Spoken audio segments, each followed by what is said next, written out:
എല്ലാവർക്കും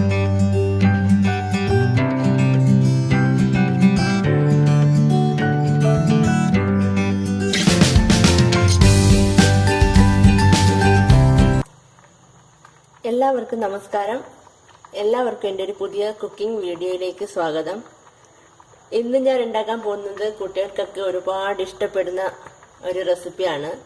നമ്മുടെ മീൻ മുട്ട വെച്ചിട്ട് ഒരു ഫ്രൈ നല്ലൊരു ഈസി ആയിട്ട് എങ്ങനെ ഉണ്ടാക്കാം. മീൻ മുട്ട കുറച്ച് വീട്ടിലിരിപ്പുണ്ടെങ്കിൽ നമുക്ക് എത്ര പെട്ടെന്ന് അടിപൊളിയായിട്ട് കുട്ടികൾക്ക് ഇഷ്ടപ്പെടുന്ന ഒരു റെസിപ്പി ഉണ്ടാക്കുന്നത് കാണിച്ചു തരാം ഇന്ന്. അപ്പം നമുക്ക് എന്തൊക്കെയാണ് വേണ്ടതെന്ന് നോക്കാം. ഇതിപ്പോൾ ഞാനൊരു വലിയ സവാള ഒരെണ്ണം ചെറുതായിട്ട് നുറുക്കി എടുത്തിട്ടുണ്ട്.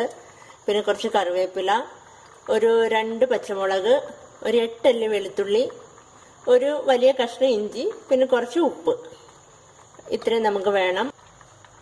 അപ്പം നമുക്ക് വേണ്ട പൊടികൾ: 1 ടീസ്പൂൺ നല്ല എരിവുള്ള മുളക് പൊടി എടുത്തിട്ടുണ്ട്, ഒരു 2 നുള്ളു മഞ്ഞൾപ്പൊടി, ഒരു 1.5 ടീസ്പൂൺ മല്ലിപ്പൊടി, 1 ടീസ്പൂൺ ഗരം മസാല.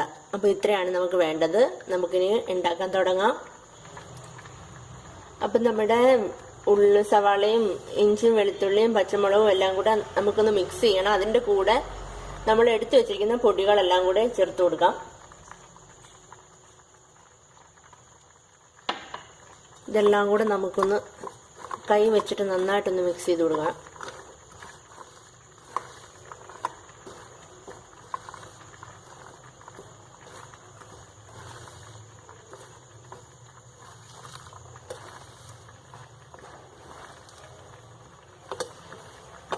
നന്നായിട്ട് പിടിക്കണം. ആ പൊടികളൊക്കെ നന്നായിട്ട് ഉള്ളിലങ്ങ് പിടിച്ചിരിക്കണം. ഇത് വേണമെങ്കിൽ ഒരു 5 മിനിറ്റ് മാറ്റി വയ്ക്കാം കേട്ടോ. മാറ്റി വെച്ചിട്ട് വേണമെങ്കിൽ ചെയ്യാം. ഞാനിപ്പോൾ എന്തായാലും ഉണ്ടാക്കാൻ പോവാണ്, മാറ്റിയൊന്നും വെക്കുന്നില്ല. അപ്പോൾ ചീനിച്ചട്ടി സ്റ്റൗവിലേക്ക് വെച്ചിട്ടുണ്ട്, ഓൺ ചെയ്ത്. ഇപ്പോൾ കുറച്ച് വെളിച്ചെണ്ണ അങ്ങോട്ട് ഒഴിച്ചു കൊടുക്കാം.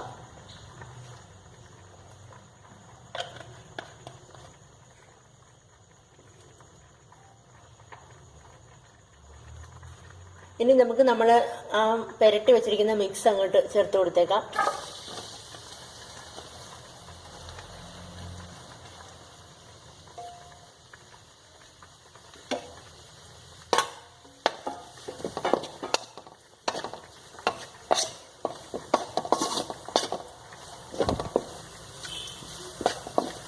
ഇതൊന്ന് നന്നായിട്ടൊന്ന് ഫ്രൈ ആയി വരണം.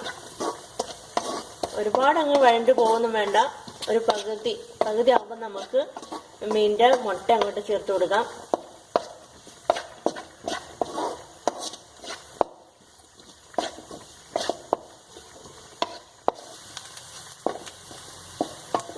ഉള്ളിയൊക്കെ ഒരു പകുതി വേവായിട്ടുണ്ട്. ഇനി നമുക്ക് നമ്മുടെ മീനിന്റെ മുട്ട അങ്ങോട്ട് ചേർത്ത് കൊടുക്കാം. ഇതൊരു 5 എണ്ണമാണ്. അത്യാവശ്യം വലുപ്പമുള്ള 5 പീസ് ഞാൻ നുറുക്കിയെടുത്തതാണ്.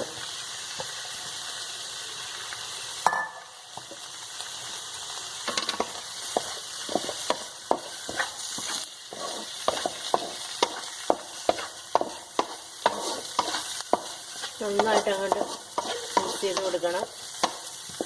ഇത് ഓപ്പൺ ചെയ്ത് വെച്ച് തന്നെ നമുക്ക് ഉണ്ടാക്കിയെടുക്കാൻ പറ്റുന്ന, അടച്ച് വെക്കേണ്ട ആവശ്യമൊന്നുമില്ല. ഇതിപ്പോൾ ഒരു പകുതി ആയിട്ടുണ്ട്. നമ്മൾ മുട്ടയൊക്കെ ചിക്കി പൊരിക്കത്തില്ലേ, അതുപോലെ അങ്ങ് പൊരിച്ചെടുക്കണം. ഡ്രൈ ആയിട്ട് ആക്കിയെടുക്കണം. അല്ല, ഈ ഒരു പരുവം മതിയെങ്കിൽ ഇങ്ങനെ വേണമെങ്കിൽ എടുക്കാം കേട്ടോ. ഇപ്പൊ കുറച്ച് തേങ്ങ കൂടെ ഇട്ടാൽ ചിലപ്പോൾ മുട്ട തോരനെന്ന് വിളിക്കാം.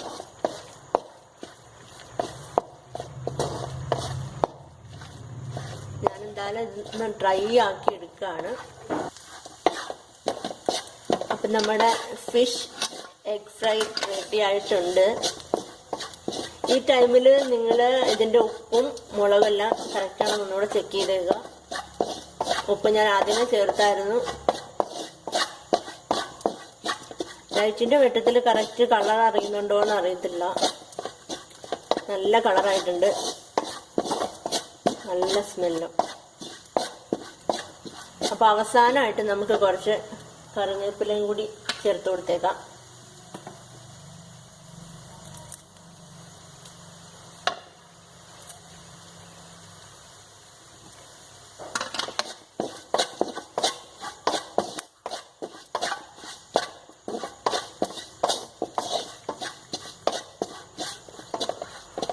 അപ്പോൾ ഇതിൻ്റെ ടേസ്റ്റ് ഒന്ന് നോക്കട്ടെ.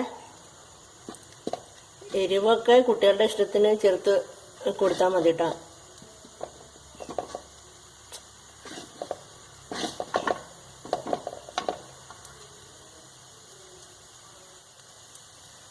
ടേസ്റ്റ് ഉണ്ടോ എന്ന് നോക്കട്ടെ.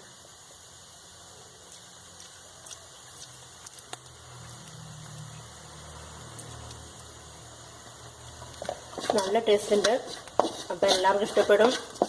കുട്ടികൾക്കൊക്കെ ഒരുപാട് ഇഷ്ടപ്പെടും ഇത്. അപ്പം നമുക്ക് സ്റ്റവ് ഓഫ് ചെയ്യാം. അപ്പോൾ നമ്മുടെ ഫിഷ് എഗ് ഫ്രൈ റെഡി ആയിട്ടുണ്ട്. വളരെ എളുപ്പമാണ്, നല്ല ടേസ്റ്റുമാണ്, എല്ലാവർക്കും ഇഷ്ടപ്പെടും. അപ്പോൾ എല്ലാവരും ഉണ്ടാക്കി നോക്കണം, എല്ലാ കുട്ടികൾക്കും ഉണ്ടാക്കി കൊടുക്കണം. അപ്പോൾ നിങ്ങൾക്ക് വീഡിയോ ഇഷ്ടപ്പെട്ടെങ്കിൽ ലൈക്ക് ചെയ്യണം, കമൻറ്റ് ചെയ്യണം, സബ്സ്ക്രൈബ് ചെയ്യണം. ഇനിയിപ്പോൾ ഇഷ്ടപ്പെട്ടില്ലെങ്കിൽ ഡിസ്ലൈക്ക് ചെയ്യാൻ ഓപ്ഷൻ ഉണ്ട്. എന്താണ് ഇഷ്ടപ്പെടാത്തതെന്നും കൂടി എന്നെ അറിയിക്കണം. അപ്പോൾ താങ്ക് യു.